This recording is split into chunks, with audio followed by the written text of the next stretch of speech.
How's everybody doing? My name is Joe. I'm just making this video basically to give an account and explain to you guys what exactly I experienced.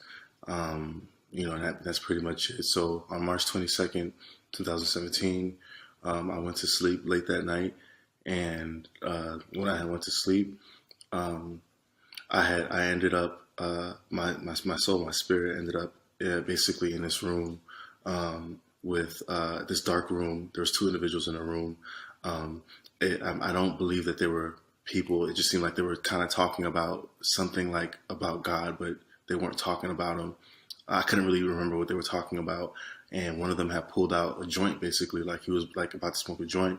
I remember knocking out the joint out of his hand, but for me to do that, I had to get up from the position I was laid in, because I was laid vertically on like my couch, but in the same place, in this place where I was also laid the same exact way. And as I knocked it out of his hand, I fell over. When I fell over, I literally ended up in this place. And this place was just a place of outer darkness. It was complete darkness. It was nothing but darkness. I couldn't see anything in front of me. I couldn't see my hands in front of me. I couldn't see or even feel like as if I had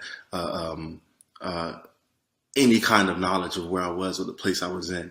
And I was like even trying to pull my hands in front of me, and I couldn't see my hands in front of me. And as I'm trying to figure out what's going on, because, even in this world, like when you're trying to look through something, you give it a moment expecting for your vision to adjust and for you to see more clearly, like if it's in the dark or whatever.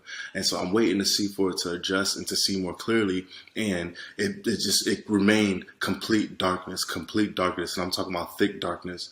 And like maybe within a minute or so of being there, like a small light began to dim a little bit behind me, as if it was something. I don't know if the light was from me or if it was a small light behind me that was allowed me to see where it began to open up, allow me to see where I was and what I was seeing. And the thing that I was seeing was the most horrifying, terrifying thing that anybody could ever account for in this world. And what I mean by that is what I had seen was literally a sea of people, and the people were just in silhouettes. So it seemed as if though this was a place where those who had just died are now coming up from, and you're now seeing the sea of people who are all coming up and who have either passed or they died or they're here for the most part. These are people that are here, and there's no physical descriptions of them. They're just literally silhouettes. Like it's almost like they're I can only see their shadow image of them, and they're in front of me and they're around me. And you're talking about trillions of people. As far as my eyes can see, if you ever attended a concert or any public gathering, or even looked at through TV and you've seen large amounts of people all in one place, or in a place where as you look ahead you see like a large crowd, you can still pretty much see past people. You can see a landscape still. This place was so many people that the landscape was people. As far as my eyes can see, there were people. As far to my left and to my right, as far as I can see, I'm seeing people. And everybody there is no interaction amongst us. Nobody's interacting with anybody. And immediately the fear that was there, it was like it was controlling the environment. It was like at that moment I had nothing but questions. I was trying to figure out where I was, why am I here. Wow. First of all, why the appearance and the setting was so scary in itself that I'm trying to figure out, what is this? What's going on? Am I in a dream? Like, what's going on? What's happening? And as soon as I begin to try to figure out what's going on, and right now I'm at from this moment on, I'm at a very, very, very high level of fear, and it remained that way the entire time. And it wasn't because nothing actually about the experience made it scary. Fear was literally just a part of my being. I could not be nothing but absolutely scared. And I'm talking about scared or fear, like to the point where when somebody just scares you, you get immediately scared. You may burst out, you may yell or something because you're scared, and then it begins to come down. But I'm talking about fear that stays at that level, as if somebody had you just got caught at the highest point of how scared you were, or what fear you had, and that's all that you have the entire time. It doesn't come down. So you're like, feel like as if you basically shouldn't be able to breathe or be normal, even handle yourself to assess anything, or to use your cognitive skills or anything like that, because you're literally in this much fear, you're still able to just be in this much fear and not know what's going on. And so literally I would say like maybe there's no time, so I can't say what moments of time. I know that from there I then had been moved to these what appeared to be these caves, and so I had moved, not walked, but it was like a moving thing, like a force had brought me over to these caves, as if this is where these caves where I was supposed to go and belong. And then now it had gotten dark again to where I couldn't really see. So I'm trying to navigate through caves, and I'm kind of bumping into these fixed boundaries. I don't know what it is, where it was, but I'm just, okay, I would either go right or I would either go left. I would either turn left or then I would turn right. And I'm trying to find my way through, and I couldn't find my way through until I eventually got into this one place where it was a cave. It was a cave, and it descriptively just like a cave, but it was somewhat put into like I would say it's a club setting, but I didn't see any bars. I'm not seeing any drinking. I don't see anything like that. I just see people seem to be dancing without any music at all. No music at all. I'm not hearing any music at all, but people are almost like slow dancing as if they're just bopping their head to a tune, but there's no music playing at all. And as I'm trying to really look upon what's going on and who are these people that I'm looking at, like what's going on? Why? Because I'm still at the same height of fear. So I'm still trying to figure out how can anybody be literally enjoying their dance or whatever they're doing in this kind of environment, like in this environment. And so I look over and then I see this young, this appeared to be the only being that was there that somewhat seemed like he recognized me. Everyone else seemed like there was a controlled force as to their bop or their slow motion, two-step or whatever it was. He's looking at me. As he's looking at me, he has on these dark shades, and I'm trying to figure out, as I was thinking to myself, like I'm trying to figure out what exactly is like going on with him. Because I'm thinking in my mind, obviously, again, I want to make it clear that like when I was there, when what my thoughts were just as communicative as if you would speak. So as I was thinking, as I would think, is how I would be able to move too. So it was like as I would think I want to go over here to go to this part because I'm trying to get out the cave before I had gotten to that place. I want to make a left here. I want to go here. As I would think it, boom, I would automatically just go to that place, that particular place. And it wasn't a walk. It was like a force. It was simultaneous. As I thought, then boom, it would happen. And so now back at this cave and I'm looking at this dude and he's like two-stepping back and forth. That's when I started to realize that he wasn't enjoying himself, that he was actually in torment, but it seemed like to be like his torment was something that he was going through within himself, but I could not see. So even his gaze upon me was of a cry of help, but there's no communication. You understand what I'm saying? So he's not saying, help me, help me, help me, help me, or he's not able to even show me that he's suffering. It's almost like I knew it. Because of even the look that he was looking upon me with, that even as I'm looking, but we can't. The slightest bit of interaction is not happening. We can't interact at all whatsoever. And so I'm like, oh my God! I'm like, I'm even more scared now. And I'm like, what am I doing in this place? And it was at that moment that I had thought, and it came to me that I was like, am I dead? Am I in hell? And I couldn't. That's all that was boggling over my mind, like, oh my God, I think I died. What happened? How did I get here? What am I doing here? Was the next question. It was like, what am I doing here? How did I get here? Did I die? What's going on? What's going on? Is literally the only thought of what I have about this present time. And even as I was even thinking that, I'm like, what's going on? I remember at that time, I didn't even think of like, the Lord or, my personal faith and my belief in Jesus Christ. I was, at this point, I was still pretty much being tormented by my own fear of where I was and if this is where I belong. And then the next thought was like, but I thought that I'm a Christian. Like, what am I doing here? I'm a Christian. I didn't understand. Why would I be here if I'm a Christian? What am I doing here if I'm a Christian? What is this my judgment? Is this where I'm supposed to be? It's more than confusion, because when you say confusion, when I speak of it, it almost in our realm, it makes it seem like as if you're able to think this way and have these kind of thoughts without necessarily feeling the effects of everything else. But the other feelings and everything else, the fear and everything else never left. So I still had that. So it's almost like as if everything, it's almost like, when people say that their life flashed before their eyes, or that things had happened so badly that in that moment, as something bad was about to happen, time has slowed down for them, even though something bad was happening at the same time. Somewhat similar to that, but to 100 degrees more, 100 degrees more. You're able to still feel exactly the fear that you felt, and still have a bunch of this knowledge about where you are and why. Because the funny thing is, I asked myself, I said, am I in hell? Even though even in my own knowledge, I knew I was in hell. But I don't know why I'm even still asking myself, why am I in hell? Why am I here? But I knew I was in hell. I had the knowledge that I was in hell. I had the knowledge that everyone here is in hell. Everybody here is in hell. And so I'm like, what's going on? So all this is still happening simultaneously, and I'm still scared. The amount of fear there is like, how am I able to feel this feeling this intense? Even thinking that if this was a dream, how am I able to feel it this intense? And I've never felt my senses to be heightened at this level in a dream. That's why the thoughts of being dead was the only thing that I could think of. How did I die? Did I die? And what am I doing here?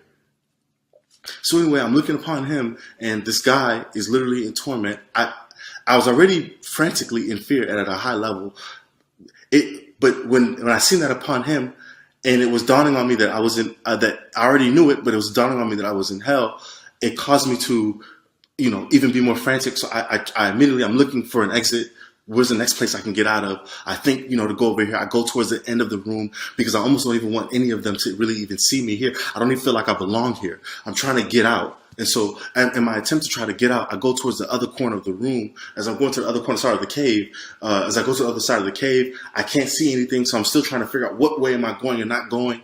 And then even out of a form of desperation, I try to basically escape to see if there's a way I can go up. If I can go upward, is there a way I can get out to go up? Is there even an up? And I don't even remember being able to look up, because remember, you don't, as you think it, so is it happening. So even as I'm saying, I want to go up, or can I go up? Simultaneously, I'm already trying to go up, and I realized that I was at the ceiling of this place, but it was a fixed boundary, and I couldn't feel what the boundary was. All I knew was that from the point of the ceiling of feeling this fixed boundary, I felt immense heat.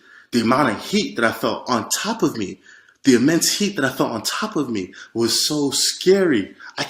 I'm trying to explain it to you guys, and you have to understand that, for me to even do this, if people know me, for me to even do this is more than, if you know my character, is more than enough to at least let people know that this is serious for me to get to this level, to explain it, to talk about it at this level, because I'm somebody that I'm not really that open to just letting everybody into my life, and and be open with my life, whether it's on social media or whatever it is, anything in this life. I'm not just open like that. I'm more of a secretive person, and so as I'm hitting the ceiling and I'm feeling this immense heat, right then and there, I was like, oh my God, I'm in hell. I couldn't even believe that I'm in hell, and that now I can actually feel the heat that is above me. The heat was so intense, even from what was above me, that I'm not seeing any physical flames, but this heat felt like as if even now, if I press my way forward, that it was enough for me to say, I don't even want to go up, because I knew that this fire would consume me, because the heat felt like real life.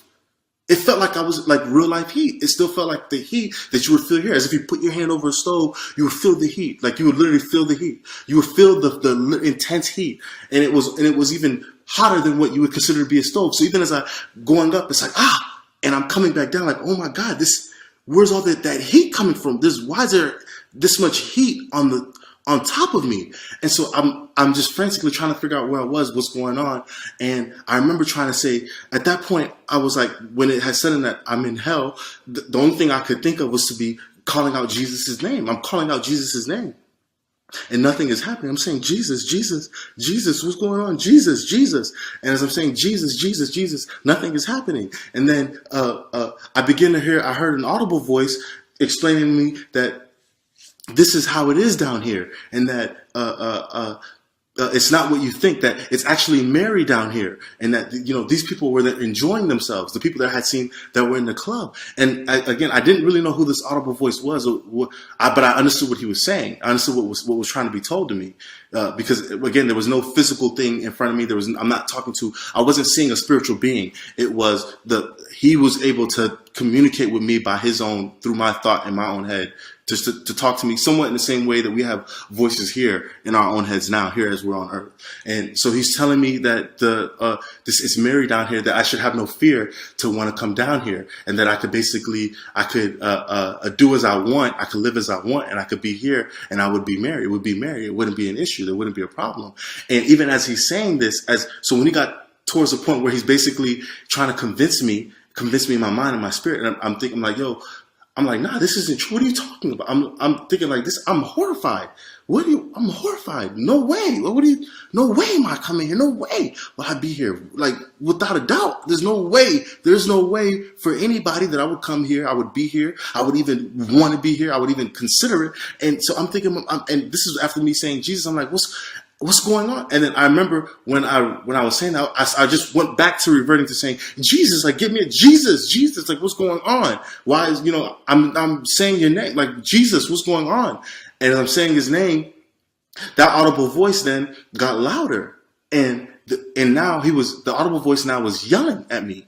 And what appeared in front of me seemed to be like an eye. It was an eye. It was a large eye. It was a large eye. And I remember the eye was not any eye we've ever seen on this earth. It was an eye that even appeared to have different arrays of colors in the pupil. It was a different kind of eye. And I knew that then this eye was what the voice was that I was hearing, because as he now was yelling, he said to me, you dare use that name down here? You dare use that name as I've already been showing you everything down here? You dare use that name? But this was like, it's hard to explain it. It sounds like I'm saying it as if he said it that proper. And like, so to think, you have to understand that even as proper as saying that you dare use that name, that the voice that he used in saying it was a roaring, yelling, a very intimidating like voice. It was like you dare use that name. And it was so some similar like that, but heightened. I'm not doing a good job of saying it the same exact way, but it was basically infuriated that I even was saying Jesus as I was down there. And from what I was saying, and he was like, you dare use that name, you dare use that. And he began cursing at me. Like, so it was like cursing at me at the same time. Like, you dare use that name, blah, blah. And so even now, by seeing the eye alone, I was so frantically scared already. And the only thing in my mind was, this is Lucifer. This is the devil. This is Lucifer here yelling at me in the form of an eye, though. Just the form of an eye. I'm like, so it seemed like as if he wasn't, his presence is somewhat throughout all hell, but obviously he can manifest himself as he wishes, as he pleases. So I'm like, yo, what's going on? I'm like, Jesus, I'm even more scared. I'm saying Jesus even more now. Jesus even more now. Like, oh my God, this is Lucifer. And it was in that moment that, boom, that's when I immediately then woke up. So I didn't have any, there was no light. There was no bright shining light that came and got me.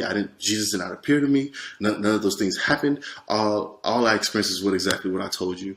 And, I woke up in such fear. Even as I woke up, I felt like I can still feel the heat on the top of my head, the heat from the being above, whether that was a lake of fire on top of me, I don't know, but I can still feel the heat. So I woke up and I'm still pretty much like, like I still felt the same terror that I was under when I was there. Now, mind you, everybody may have scary dreams. And if you have a scary dream or something, you wake up and you're still, your level of fear is still pretty much similar to what you feel when somebody scares you. It's high for that moment, a couple seconds, and it goes back down, right? So, but even for me, even now, my coming back into waking up, when the terror and the feeling of the heat, and then the terror that I had wasn't even going away. Meaning it wasn't at the same high level, but as it was going away at a slower pace. You understand what I'm saying? Does that make sense? Like, it was a lot less slower. As how if somebody scared me, I would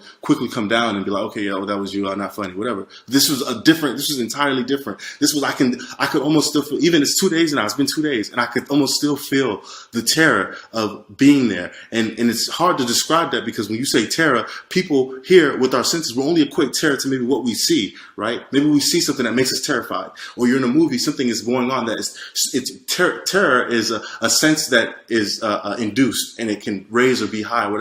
I was still feeling the terror of it being at a high level and not going away, and it was coming down slowly, and I was still frantic. I was scared. I was still feeling the heat.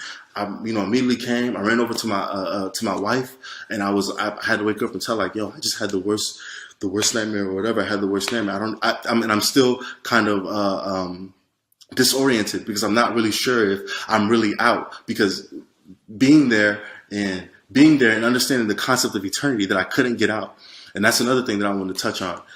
Because remember, again, the reason why it seems like I'm describing this stuff out of sequence is because it's all happening simultaneously. So remember, I said that I had the knowledge. So even though I'm not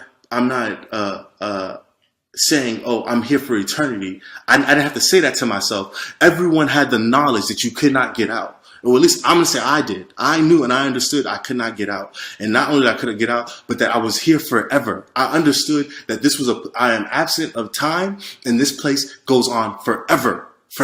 And I understood that. And I think it was a part of the fear. It was a part of the terror, that all this stuff that I have knowledge of, instantly I'm completely all knowing. I'm all knowing. I know it all. I know it.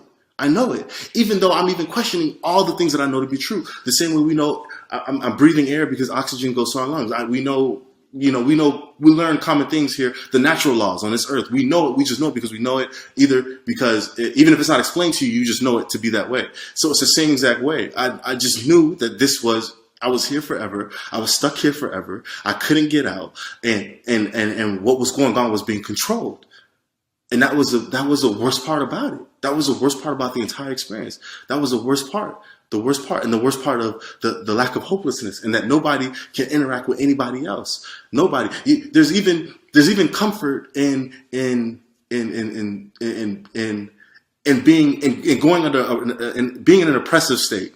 There's comfort. A good example. I'm being real. Me being a black person, it's comfort. There's still comfort to feeling like, or knowing that, your struggle of what you go through to overcome, racial disparities or racial discrimination or biases, that I'm enduring it amongst a group. There's a certain level of comfort there in feeling, and in everybody's own heart. Or if you're in jail, even people in jail have a comfort that they're not the only ones in jail. Even if they're in solitude, they understand that there's other people here, and that this is something that others are enduring with them. You're not even given simple comforts like that. You don't even feel. It's not that you don't even care. It's not an element of that realm. You don't even feel a comfort. Comfort is absent. So there's no recognition of, look at how many people we're all going through it. Look at how many people are here. It's impossible. There can't be a party in hell, because even though when you're in hell, the only person that you believe that is going through something that you can feel and feel and go through is you. The only thing you can be, even if you're there with millions upon trillions of people, you feel as lonely as if you're the only one there. And that's hard to explain. You feel like you're the only one there. That's exactly what it was. Exactly. So absent comfort, absent no interaction. Everything that appears to be even slightly good is not there at all. So it's horrifying. And mind you, again, like I'm saying, it's not because I had the knowledge of all these things that I was horrified. Horror and terror was a part of the elements, the environment. It was a part of the environment. It was exactly, you could not even choose to be at a different level of fear if you even want to, because you don't even have the cognitive abilities to decide to yourself that I'm not going to be scared, or what's really going on. Let me figure out before I just, act frantic. There is the cognitive functions that we have here are completely absent. And that's what people need to understand, that there's no controlling of it. A lot of the things the very small things that you take for granted, that you have autonomy over, that you have autonomy in mind, you have autonomy in movement, you have autonomy in what you think and how you think and what happens and what's going to happen. All that stuff is literally, it's good. Now I realize it's a good characteristic. It's a good thing that you have autonomy. It's a good thing. So imagine absent anything that's good. Imagine no interaction. Family, you can't even consider family. Your family, you're not even considering your family. At this, as far as you're concerned, you even understand the aspect of that even your familial ties that you consider to be family is somewhat minute. It doesn't really exist. Blood relations are just physical, but the spirit is enduring on its own. You won't even consider yourself to have brothers and sisters and those of loved ones. The only kindred you have is maybe those you have. I don't even know how anyone can even have the ability. For me, I didn't have an experience where I was able to have the ability to even think of loved ones. All I can endure and deal with was what was presently controlling me in that environment. And nothing else mattered. Nothing else mattered. Nothing else mattered. And so that's why I'm sharing this, because I feel like people need to hear this stuff. And I feel like I've been the person that I've seen tons of these near-death experiences, or at least people with near-death experiences, or have testimonies on the website or on YouTube talking about how they experience hell. And again, it's when somebody is explaining it to you, I already understand that unless this is meant for you to hear it. If somebody's explaining it to you, it does not do it justice to what it really is and how it really feels. It doesn't. So the greatest impact, unless there's really grace and God has grace and mercy over your life for you to be able to really understand what somebody is saying, or for at least for what I'm saying and how I'm explaining it, because physically you're not able to even really touch that deep. So it would have to be a miracle for God to touch somebody's heart to come to an understanding of what it is I'm explaining. And so that's why I understand that. And so that's why I'm not doing this for people to believe me. I'm doing this because I am in fear of my own record. I'm in fear of going and ended up in that place. I'm in fear of answering up to my life and what I'm doing in my life in every single aspect of it, every part of it, every single aspect of it. I'm in fear. I'm in fear of my own thoughts. I'm in fear. Let alone because if it causes me to end up in that place, I'm in fear. And even if I'm not supposed to be in fear, I still feel some of the terror and some of the things. It's only been 2 days, so I'm still pretty much dealing with the feelings of all of it, and the memory of it. You know what I'm saying? So I just wanted to share this, man, for somebody who maybe wanted to stumbled across this video and they're undecided and they're not sure. They don't really know, what's going on, or whether you believe in Christ or you don't. Hell is real. Hell is real. Whether you're an intellect or whether you're someone who has never attended school in your life, hell is real. And hell is not something that is based on belief. This is not belief. This is not your belief. This isn't what you believe. This isn't everybody has respective rights in what they believe in. This is what is true. This is what is really going to happen. What is really going to go on? What is really happening? What is true? What is true? This has nothing to do with belief. I don't care what your belief is. I don't care what your background is. Nobody is going to sway me or convince me about my experience to denote it to be any less real than you even trying to explain to me what you're talking about. I don't even consider half of what I see here to be real at all. It's all a facade. It's all a mirage. We're all just passing through. And and the majority of us are being deceived. And the devil is deceiving us, and it's all deceptive to make us think that we actually have these abilities and our autonomy can't be taken away, and this stuff can't be taken. That this life is really forever. Listen to me. There's no such thing as YOLO or living for the moment. You're gonna have all the time in the world to live for the moment, in terror, for the rest, for eternity. In terror, in fear, you'll be living for the moment, and because that moment is all you have, and nothing else will matter. Not one single thing you do here, as a form of enjoyment, will be even remembered for you to even say that at least you lived the life that you live. The only thing that you will have to stake claim to this life is why did I even have a life to end up here in the first place? I would have rather not even had a life. I would have rather not even had any pleasurable thing, because at least there's still hope that I'm going to get through it. There's still hope that there's something better at the end of the road. There's still hope that things can change. The stuff we talk about all the time. What's the whole premise on wanting to live for the moment is that you only live once. Now imagine what if I told you only die once too? And then that's it. And then fate is decided. And if you can't understand eternity now, you will understand it then. And it's not up for discussion. It's not up for debate. I'm not looking for political talk. I'm not looking for schools of thought. I'm not looking for religious faiths and beliefs in the afterlife. I'm not looking for literature. I'm not looking for any of those things. The word of God is the word of God. The word of God is the word of God. And that's all. And in that place, all you will know and understand it is to be true. There's no debate. People are not debating down there. Nobody's debating. Nobody's trying to figure it out. Nobody's trying to debate amongst each other. Even if you don't believe in him or you're not sure why you chose him, you still don't want to be there. Do you hear what I'm saying? You still don't even want to be there. So I know that even if you're a devout Satanist and you believe that you follow him and Satan is you adhere to his principles and you believe in what Satan is doing and what the devil is doing and you like that way of thinking or whatever reason is why you chose him or you choose that path, you still won't want to be there. You still will not want to be there. You will not want to be even thinking of why you chose him. All you're going to want to do is beg for your life to get out of there. Everyone is trying to get out. Everyone is trying to get out. And nobody's concerned about the suffrage of anyone else because what you're going through is so heightened. It's such at a high level of what you're dealing with alone that you probably couldn't even remember if you had a mom. You couldn't even remember if you had a life once before. How many brothers and sisters you have. These things are not even of concern. Who's your loved one? Where's your kids? None of that stuff. None of it matters. None of it. None of it. So I just wanted to, put that out there and let everybody hear this because if you can't see that from my look, my expression, how it's coming from my heart, that I'm not telling the truth, I have no reason to lie. I have no reason to do this. Nobody has any reason to just come out and say things just to say things.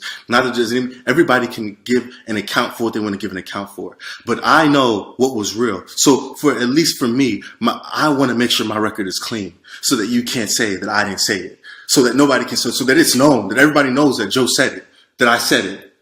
I want everybody to know that Joe said it, that I said it.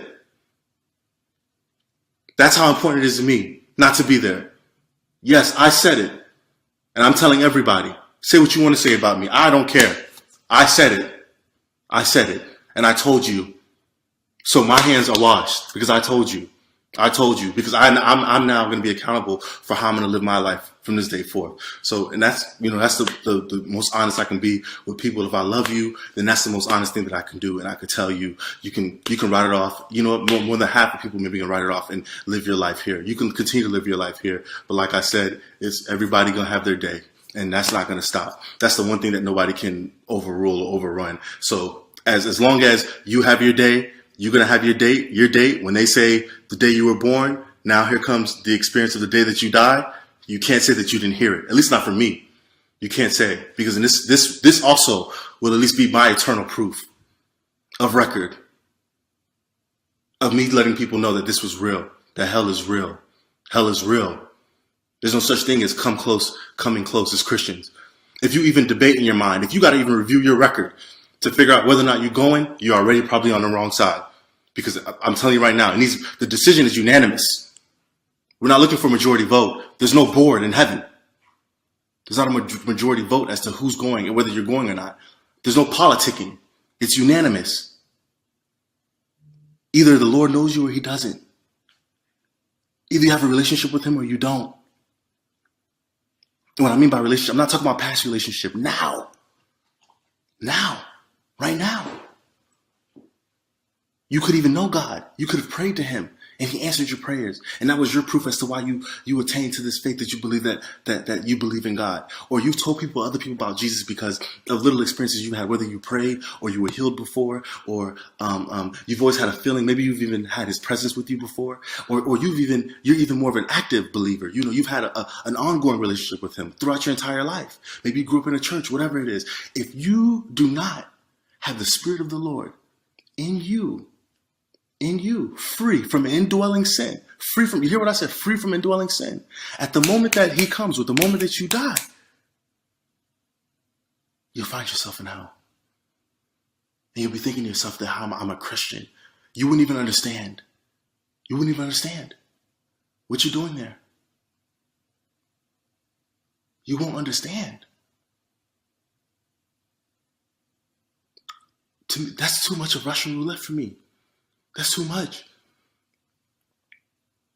I'm not looking to come close. I'm not trying to just get in. Because now that I realize there's no such thing. You can't think with your carnal mind. There's no such thing as just now getting in. You're not going to just make it in. There's no such thing. There's no review of the evidence. You're in or you're out. Either his blood is on you or you're not. Either his spirit is in you or you're not. Because it's not merit-based. It's not based on what works you do, what good things you perform. That's what I mean. It's carnal. Because even as somebody you think you're a Christian, you ain't gotta believe in all that spiritual stuff. You just believe that if you're a good person that you're gonna make it. There's no review. Do you get what I'm saying? At death comes determination. At death comes judgment. And there's no appeal. I don't even know if you'll even have time to their disagreement. Like I said, when I was there, everybody,